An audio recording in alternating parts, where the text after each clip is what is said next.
अगर तुम्हें लगता है कि जीत हमेशा जवाब देने से मिलती है तो आज की यह कहानी तुम्हारी सोच तोड़ देगी, क्योंकि यह कहानी किसी को हराने की नहीं है, उस पल की है जब इंसान समझ जाता है कि उसे लड़ने की ज़रूरत ही नहीं थी। और जब यह समझ आती है तब दुनिया अपने आप पीछे हटने लगती है। तुमने देखा होगा कुछ लोग बिना बोले ही कमरे पर कब्जा कर लेते हैं। वो न चिल्लाते हैं न साबित करते हैं, फिर भी हर नज़र उन्हीं पर टिक जाती है। बुद्ध ऐसे ही थे और आज की घटना में बुद्ध ने किसी को हराया नहीं, फिर भी सामने वाला खुद ही टूट गया। सबसे तेज दिमाग उस व्यक्ति का था। वह एक व्यक्ति था जिसे लोग चलता हुआ दिमाग कहते थे। वह सोचता नहीं था, वह हमला करता था। उसके सवाल तलवार जैसे थे और तर्क इतने तेज कि सामने वाला बोलने से पहले ही हार मान ले। वह व्यक्ति बुद्ध के पास आया एक इरादे से। वह सोचा कि बुद्ध को हराना है। बुद्ध का पहला सवाल किया। सभा भरी हुई थी, उसको इंतजार था कि बुद्ध क्या कहेंगे, लेकिन बुद्ध ने कुछ नहीं कहा।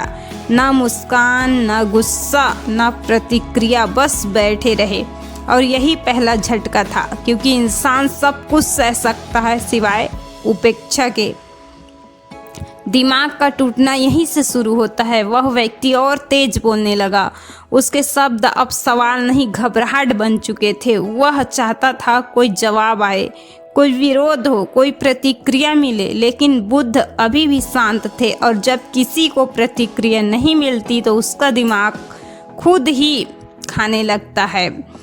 बुद्ध का असली हथियार था, वह दिमाग को हराना जानता था, उसे थकाना जानता था।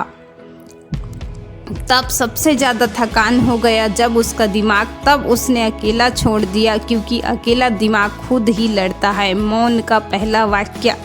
कुछ देर बाद बुद्ध ने आंखें खोली और सिर्फ इतना कहा, तुम जवाब ढूंढ रहे हो क्योंकि तुम खुद से डरते हो। इतना सुनते ही सभा सन्न रह गई, क्योंकि यह तर्क नहीं था, यह पहचान पर वार था। पहचान पर चोट सबसे खतरनाक होती है। वह व्यक्ति चौंक गया। उसकी पूरी पहचान बुद्ध ने की और बुद्ध ने कहा, सीधे वही पहुंच गए। बुद्ध बोले, जो हर समय सोचता है वह कभी देख नहीं पाता, और यही उस व्यक्ति की सबसे बड़ी कमजोरी थी। बुद्ध ने कहा, जब तुम बोलते हो तुम ऊर्जा खर्च करते हो, और जब तुम चुप रहते हो सामने वाला खर्च करता है। सभा अब समझ रही थी, यह बहस नहीं, यह ऊर्जा का खेल था।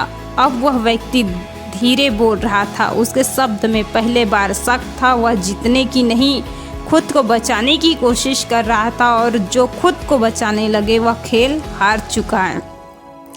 मौन चुप रहना नहीं, मौन सामने वाले को खुद से मिलवाना होता है। और वही हुआ। वह व्यक्ति अब बुद्ध को नहीं देख रहा था, वह खुद को देख रहा था। भीड़ पर असर, सभा में बैठे लोग चुप हो गए, व्यक्ति मौन हो गया। जब एक दिमाग रुकता है तो आपस में दिमाग में धीमे पड़ने लगते हैं, और बुद्ध यही चाहते थे। बुद्ध ने जल्दबाजी नहीं की। वे जानते थे जो समय को नहीं दौड़ाता, समय उसे आगे ले जाता है, और जो धीरे होता है वो धीरे ही रह जाता है। बुद्ध बोले, अगर तुम्हें लगता है कि तुम जीत गए तो तुम अभी भी खेल में हो।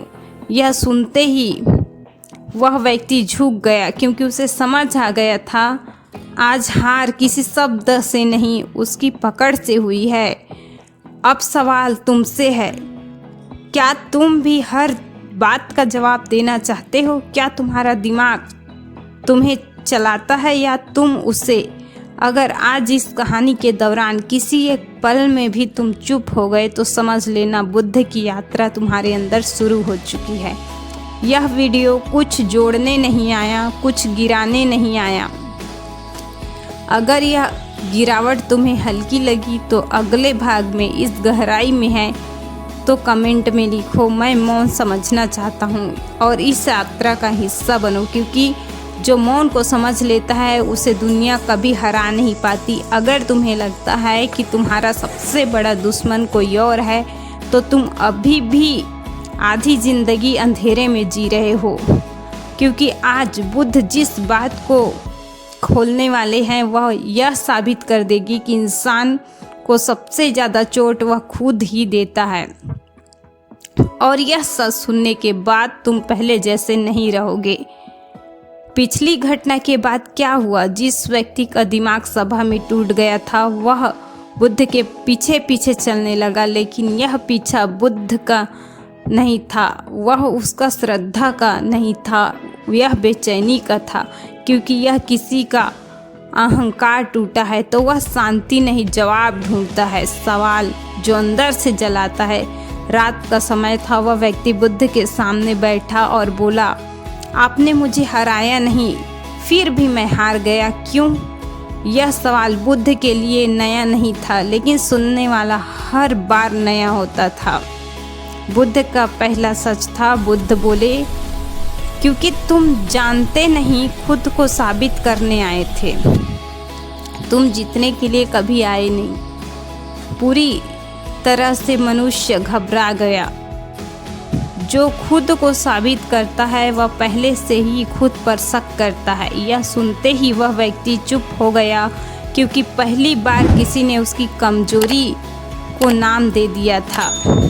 बुद्ध आगे बोले, दिमाग तुम्हें कहता है बोलो, लड़ो, दिखाओ, क्योंकि उसे डर है कि कहीं तुम शांत हो गए तो वह बेकार हो जाएगा, और यही दिमाग का सबसे बड़ा झूठ है।